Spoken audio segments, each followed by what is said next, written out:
Hello, I'm Ernie Zore. And I'm Larry Housel. And in this video, we're going to walk you through the 2025 version of the U.S. gift tax program from Puritas Springs Software. This program prepares the IRS Form 709, which is the United States gift and generation skipping transfer tax return.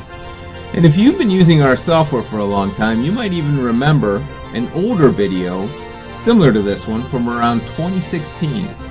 That video is still floating around on YouTube, but the forms have changed enough that it made sense to create a new walkthrough, and that's what we're doing right now. And so one of the biggest differences you're going to notice using our software is the new navigation system. Yet earlier versions used a tree view on the left side of the screen. In the current version, we've moved to a ribbon interface across the top of the screen. And so the important thing to understand is the workflow, how you fill the forms out, has not changed. Just the way you get around and find the different parts of the program.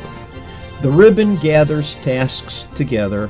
For example, the Files ribbon has commands for opening files, saving files, creating new files, and more. Once you know where things live, it can be every bit as fast as working with the old tree view. Okay, so at a high level, let's look at a program overview. The program follows the basic steps you'd expect when preparing Form 709. You enter the donor information, you enter the gifts, you deal with any prior year taxable gifts, review the calculations, and then finally you print the return. So simple, right? Yeah, right. So you can move through those steps in order, or you can jump back and forth as needed. That's one of the benefits of using the software. You'll start by entering the donor's basic information, and that's what I'm going to do right now. I'm going to come up here, put first name and initial,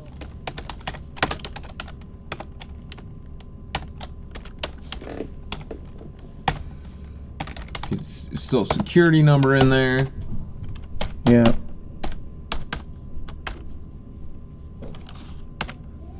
whoops, okay. Yeah, you know what? We'll fill in every darn thing here. Well, you might as well. It shows how easy it all is. Old Kleberg. Yeah, all right. Klebergen.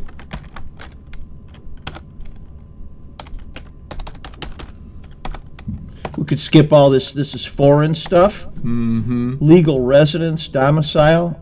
I think that's for That's us. all. I think that's. Or is that the foreign I think thing? that's related to the foreign thing. Yeah, because it's citizenship too. Okay, yeah, all right. And then you've got your if your the donor don- died, amended. Well, yeah, we're not going to go into the date dying in the same year as the gift, so we'll skip that. And if it's amended return, it's not an amended return, so we just skip that checkbox. Did we extend the time to file? You'd click there if you did.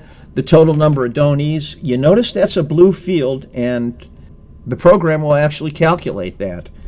So you don't have to fill that out. Right. The program will pull that depending on how you fill out the other schedule. Yeah, we'll go into that in more detail later on. Otherwise, these would just be no. Have you filed before? Has your address changed? Are there gifts by spouses to third parties? I'm just going to no to all these. This is a DSUE question. That's going to be a separate Video, right? Okay, so I'm just answering all of those no. Where do we go after that, Larry? Well, we're going to move on to the next page because part 2 is actually filled out automatically by the software. That's for split gifts, though, isn't it? Hold on a second. Let's go to page 2. Yeah, spouses consent to the spouses gifts to third consent. parties. So I was thinking we'll do a split gift kind of thing in a different video. Yeah, I think that's correct. If you want to split gifts or something like that, we'll talk about the best way to do that. So now that the preliminary is all complete, let's get to the gifts. And that would be Schedule A, Part 1, and we'll go into the donor section. And each gift is entered individually. Yes. So I'll number it. Donee's name would be Joe Sample. Son. Cash. It's cash. So the adjusted basis I'll put the date in here. Always July 4th. 25. Whoops. Meant that to be 25. And the value and date of gift, of course, is going to be the same as the basis, $30,000. It's not a charitable gift. It's not deductible gift to spouse. And this 2652A3 election does not apply. So what we're doing here is we're deciding whether the gift is a normal gift like this, or if it's a direct or indirect skip. If it fails to meet the criteria for a direct skip or an indirect skip, it's in the Part 1, gift subject only to gift tax. That's the first category. But we'd better cover one more thing about entering the donee's name. The gift tax app counts each unique donee as a separate donee on page 1. And that means John J. Smith and John J. Smith, with a period in it, are counted as two separate donees. And let's do this. Let's jump back to page 1. And you'll notice either Larry or I said that this field was going to calculate automatically, and you see that it is. Okay? But now, let's illustrate what Larry was just talking about. Let's go back to that page, part 1, and let's add a second gift. To the same donor. Right. Yeah.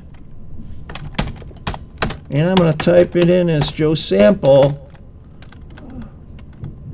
but I'm going to put a middle initial in there. H for Harold. Harold. And we're going to go 30,000, another 30,000. Cash. Adjusted basis. Wait, did I put that in? Oh, relationship to donor. I was supposed to say son. Whoops. Or Z-dong. So, yeah. Z-dong, yeah, that sounds like something bad.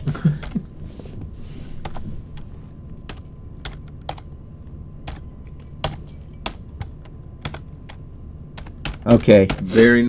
Now, what I wanted to point out is we've got Joe Sample in there, okay? One time we have his middle initial, the other time we don't have his middle initial. Let's jump back to page 1. Ooh, Yeah, you see, look at that. line 17 there, the number of beneficiaries is 2. Glad it didn't make a liar out of me. There you go.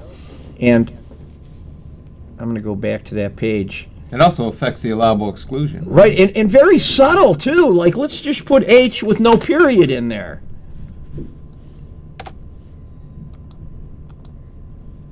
It's still thinking two beneficiaries, or I didn't mean to say beneficiary, I meant donees. So if you want this number to be correct, make sure that you've made it, maybe by copying and pasting, but you want to make sure that you've got that in there exactly identical and there's not anything different between the two entries. That's right, because it's going to affect your allowable exclusions as well, because it's going to treat that as two separate people instead of the same person. Larry, yeah, you're right about that, too. I didn't even think of that. Okay, well, where are we at? Let's see.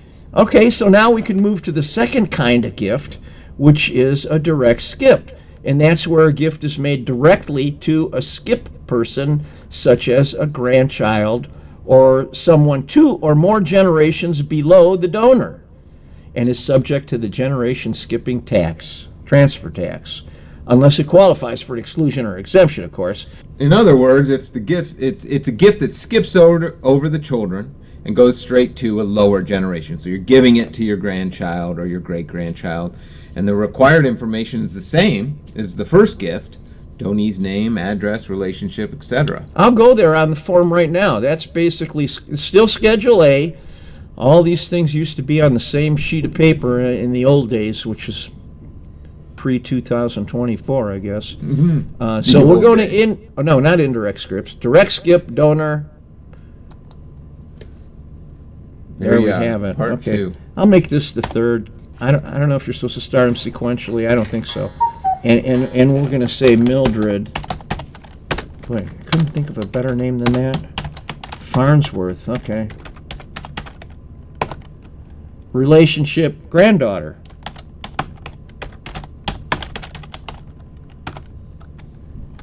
Cash again. It's a giveaway year. Yeah, right. You know, I think I typed 26 in there. Yeah, you did. I was going to say something about All right. that, but Yeah. I think If we go our back there, I'll viewers change it. Yeah. I did. Funny how I just realized that now. I think that pretty much concludes the gift tax video. We want to thank you for watching. Also, to click the like button. Oh, absolutely. Very important to like and to subscribe. We want more people to see these videos when we release them. We want you to get notified, so you know we got new stuff out there. And if you don't subscribe, hit the like button anyway, because I think it supports us in the algorithm. I don't even know if we're getting money from it or anything. You got to have 2 million viewers for that. But it'll get it in front of But you. it helps, right? It helps us when people search gift tax and things like that. So we really appreciate it when you do that. Very nice. And also, Larry, comments too? If you have any comments or questions, Yeah, that's the best place to do it. Is write in the comments under the video. There you go. Okay, We'll is that definitely it then? That's it. All right. Well, hey, thanks again for watching, and have a good one. Bye now.